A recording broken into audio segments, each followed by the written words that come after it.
Salam sejahtera dalam kasih Tuhan kita Yesus Kristus. Hari ini saya akan mengajak kita untuk melihat satu bagian firman Tuhan yang terambil dari Matius pasal yang kelima ayat yang ketiga.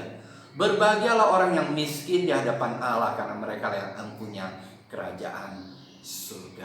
Setiap manusia pasti menginginkan kebahagiaan, tetapi jikalau dia harus mendapatkan kebahagiaan ini dengan menjadi miskin, ini pasti akan menjadi pemikiran bagi dia untuk selanjutnya.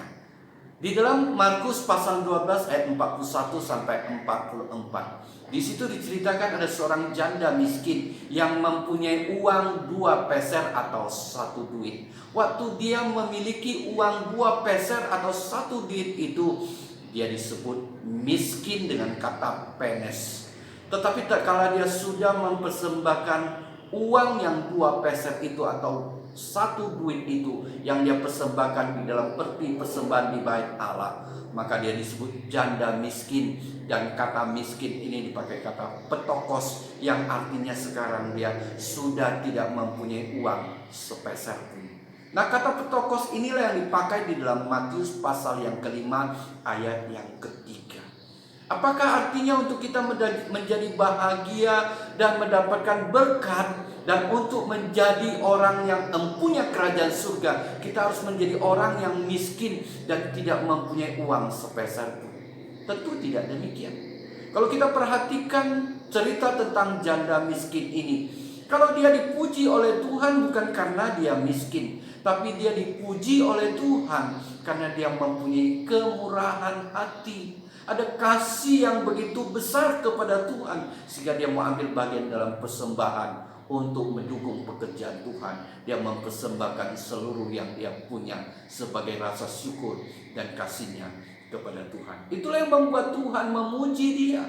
Demikian juga dengan orang kaya yang muda, yang membuat dia tidak mendapat bahagian di dalam kerajaan surga bukan karena dia kaya. Tapi kalau kita perhatikan firman Tuhan di dalam Matius pasal 19 ayat 16 sampai 26, kita dapatkan bahwa yang membuat dia tidak mendapat bagian di dalam kerajaan surga adalah karena pemikirannya yang salah. Yang pertama, dia menganggap bahwa untuk mendapatkan kehidupan yang kekal adalah dengan berbuat baik. Dengan kebaikannya dia bisa memperoleh kehidupan yang kekal. Dan yang kedua adalah bahwa dia telah menempatkan uangnya, hartanya menjadi tuannya, sehingga tak kala dia suruh memilih untuk memilih uangnya atau mengikut Tuhan, dia lebih memilih hartanya atau uangnya.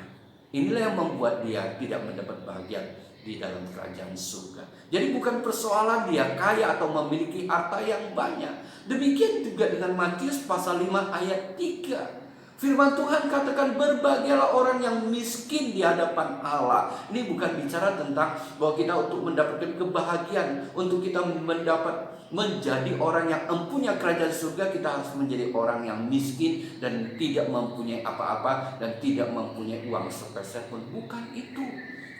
Tapi firman Tuhan di sini bicara tentang bagaimana ada kesadaran di dalam hati kita, menjadi orang yang poor in spirit, menjadi orang yang miskin secara spiritual. Artinya apa? Ada satu kesadaran di dalam hati kita bahwa kita ini adalah orang yang miskin, yang tidak mempunyai apa-apa di dalam kehidupan kita. Dan kalau kita mempunyai harta, kita mempunyai kepintaran, kita mempunyai kerohanian yang baik, itu semua semata-mata adalah pemberian Tuhan. Kita mempunyai harta yang banyak mungkin, kita mempunyai kepintaran yang lebih mungkin, itu semua adalah pemberian Tuhan. Ini mengajak kita untuk apa? Supaya kita menjadi orang yang rendah hati. Ini adalah titipan Tuhan. Segala harta dan kepintaran kita itu kita harus kembali pakai untuk kita menjadi berkat dan memuliakan Tuhan, supaya kita boleh menjadi orang yang berbahagia dan diberkati Tuhan. Demikian juga kalau kita mempunyai kerohanian yang baik dalam hidup kita, itu bukan karena kita gagah, bukan karena kita baik, bukan karena kita saleh, tapi ini semata-mata karena kasih karunia Tuhan yang Tuhan berikan kepada kita. Hal ini membuat kita menjadi orang yang tidak sombong secara rohani. Orang yang sombong secara rohani adalah satu hal yang tidak baik dalam hidupnya. Ada kecenderungan untuk menghakimi orang lain karena dia merasa dirinya benar, dirinya baik. Ada kecenderungan untuk menghakimi orang lain. Tapi kesadaran bahwa kita bisa menjadi orang yang seperti ini adalah semata-mata karena kasih karunia Tuhan, membuat kita menjadi rendah hati, yang membuat kita menjadi orang yang bagaimana hidup kita ada satu kerinduan untuk memuliakan Tuhan, untuk menjadi berkat, karena semua kita tahu adalah pemberian Tuhan.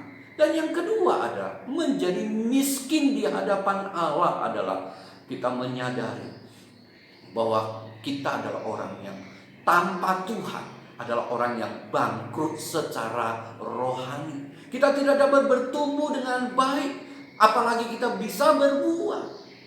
Semua semata-mata karena kasih karunia-Nya. Kesadaran inilah yang membuat kita bersandar dan berharap hanya kepada Tuhan, bergantung penuh kepada Tuhan. Dengan kesadaran-kesadaran seperti inilah membuat dalam hidup kita menjadi orang yang rendah hati. Di dalam hidup kita, kita tahu semua yang kita miliki ini ada pemberian Tuhan, milik Tuhan yang kita harus persembahkan kembali untuk kita memuliakan Tuhan, menjadi berkat, dan bagaimana kita diberkati oleh Tuhan. Di dalam Matius pasal yang kelima ayat 1 sampai 12 adalah bicara tentang bagaimana kita sebagai umat Tuhan. Ada 8 karakter yang harus muncul dalam kehidupan kita. Dan karakter yang pertama adalah karakter yang ditunjukkan di dalam Matius pasal yang kelima ayat yang ketiga. Dan ini sangat penting.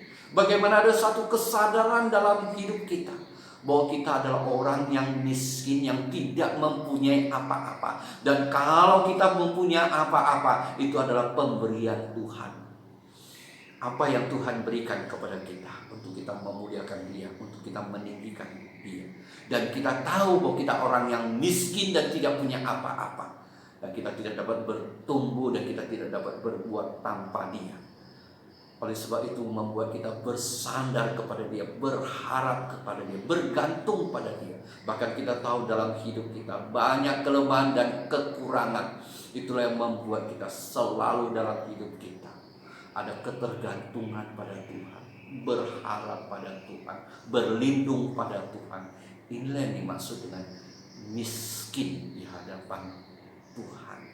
Jadi bukan miskin secara materi. Kalau kita mau lihat contoh adalah peristiwa orang Farisi dan pemungut cukai. Tak kala mereka menghadap Tuhan, kita dapat melihat bagaimana mereka bersikap pada Tuhan.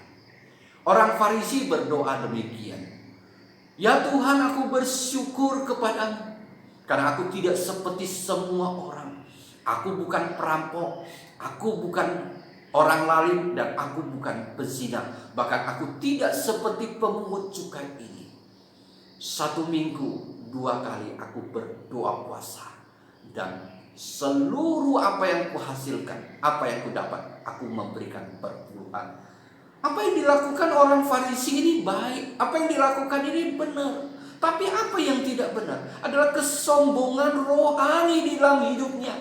Dia merasakan bahwa dia melakukan hal yang baik karena dia begitu hebatnya dalam hidupnya. Seolah-olah apa yang dia perbuat, kelihatan dia mengatakan bersyukur, tapi dengan apa yang dia ucapkan, seolah-olah dia menyatakan bahwa Tuhan bersyukur mempunyai orang sebaik dia. Maka kita melihat orang seperti ini adalah orang yang tidak berkenan pada Tuhan. Tapi bagaimana dengan pemungut cukai ini? Dari jauh dia menepuk-nepuk dadanya dan mengatakan, "Akulah orang berdosa." Inilah salah satu contoh bagaimana kita miskin di hadapan Allah, yang membuat kesadaran kita untuk bergantung dan berharap kepada Tuhan, untuk kita menjadi orang yang rendah hati dan orang yang mau merendahkan diri di hadapan Tuhan, untuk Tuhan pakai, untuk Tuhan memakai kita untuk mempermuliakan Dia dan menjadi berkat bagi kita.